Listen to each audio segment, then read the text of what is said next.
பொதுச் செயலாளர் களப்பணி ஆற்றுகின்றார் அப்படின்னு ஒரு பெரிய சீனை போட்டு புசி ஆனந்த் அவருக்கு அவரோட மாநிலம் இல்லையா, அந்த டூ வீலரை வச்சு அங்கேயும் எங்கேயும் துருன்னு திரிஞ்சு அதுக்கப்புறம் எங்கெங்கேயோ கால் பண்ணி சண்டை போட்டு போலீஸ்காரங்கிட்ட சண்டை போட்டு கியூஆர் கோடு இல்லாதவங்களையும் ஒன்று அனுப்புங்க அப்படின்னு சொல்லி சண்டை போட்டுட்டு இருக்காரு.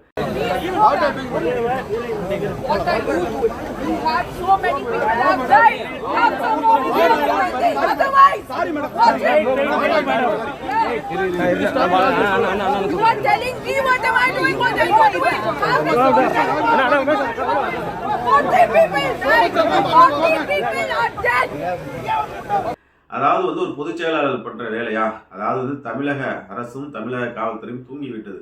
அந்த 41 பேர் பலி கொடுத்ததை எவ்வளோ சமூக ஆர்வலர்கள் எவ்வளோ பொது தொண்டு இருக்கிறவங்க மீடியாக்கள் எல்லாம் மறைத்து விட்டு இன்று பார்த்தீங்கன்னா தாவாக்காவில் செங்கோட்டையன் போயிருக்கிறார். அவர் நாஞ்சில் சம்பத் சேர்கிறார்.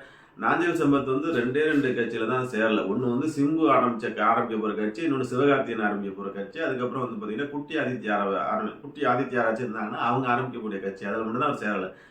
எல்லா கட்சியிலையும் அன்னைக்கு ட்ரெண்டிங்கில் எதில் இருக்கோ அந்த அவருக்கு வாய்க்கு தீனி போகிற மாதிரி தான் பேசுனதே தானே மறந்துட்டு பேசக்கூடிய ஒரு சூழ்நிலை இருக்குது. நாஞ்சில் சம்பத்து பேசுகிறதெல்லாம் ஒரு ட்ரெண்டிங் ஆக்கிட்டு இருக்காங்க. அவர் இல்லாத கட்சி எது?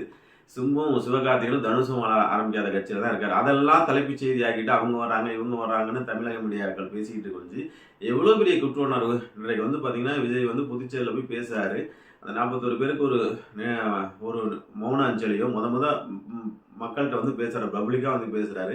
எவ்வளோ பெரிய குற்ற உணர்வு. தான் ஏற்படுத்திய ஒரு கூட்டத்தில் அவ்வளோ பெரிய மரணங்கள் நிகழ்ந்ததுக்கு அப்புறம் இந்த குற்ற உணர்வே இல்லாமல் பேசுகின்றார். இன்னும் அவங்களுக்கு அந்த எண்ணங்களே வரல. எந்த ஒரு அரசியல் கட்சியும் ஆரம்பிக்கும் போது ஒரு 41 பேரை பலிகடா கொடுத்துட்டு காவு கொடுத்துட்டு ஒரு கட்சி வளர்ந்ததா சரித்திரமே இல்லை. அதுக்கு எந்த விதமான ஒரு அந்த ஆதவர்ஜுனா பேசுகிற பேச்சிலையும் அவ்வளோ திமுரு அவ்வளோ ஆணவங்கள் இது எங்கேருந்து வந்துச்சு அப்படின்னு தெரியல.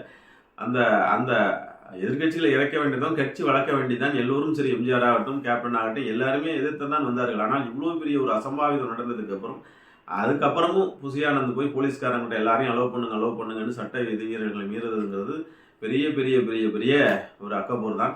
ஆகவே தாவாக்காவுக்கு இந்த மீடியாக்கள் கொடுக்கும் முக்கியத்துவத்தை மறந்து அந்த குற்ற உணர்வை விஜய் உணர்ந்தார் மட்டுமே தமிழகத்துக்கு அவர் அவர் நினைக்கும் காரியத்தை சாதிக்கும்.